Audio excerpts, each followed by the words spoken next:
Okay, si Thank you po. Altia. Opo. Okay. Thank you po. Tama.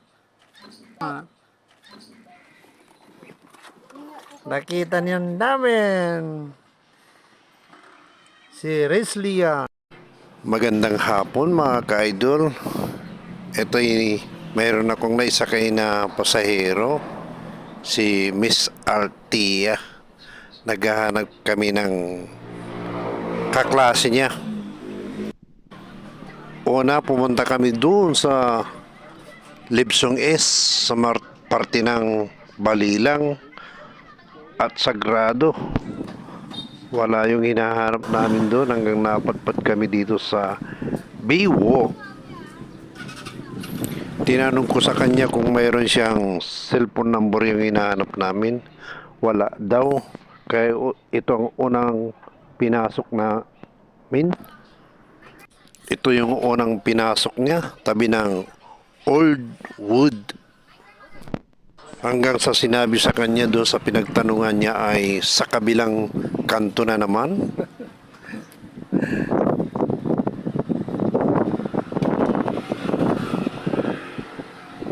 Old World, di ba yan?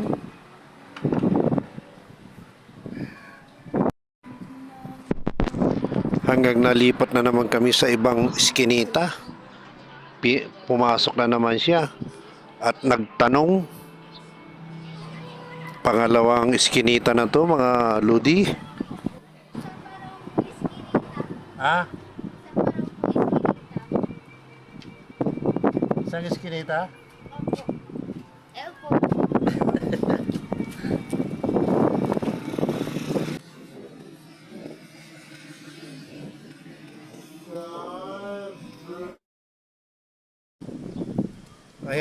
Ayan, nalipat kami sa ibang kanto na ng pangatlong iskinita na to. Ang pinasok niya. Pinasok ni Altia.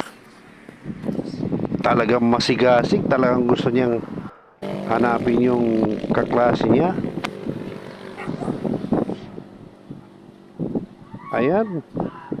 Lapit na naman. Sa kabilang kanto na naman daw. Kaya lipat na naman kami. Hanggang sa pang-apat na pinasok niyang iskinita, hindi ko na binidyo. Hanggang sa pang-limang pinasok namin, ayun, natagpuan na namin.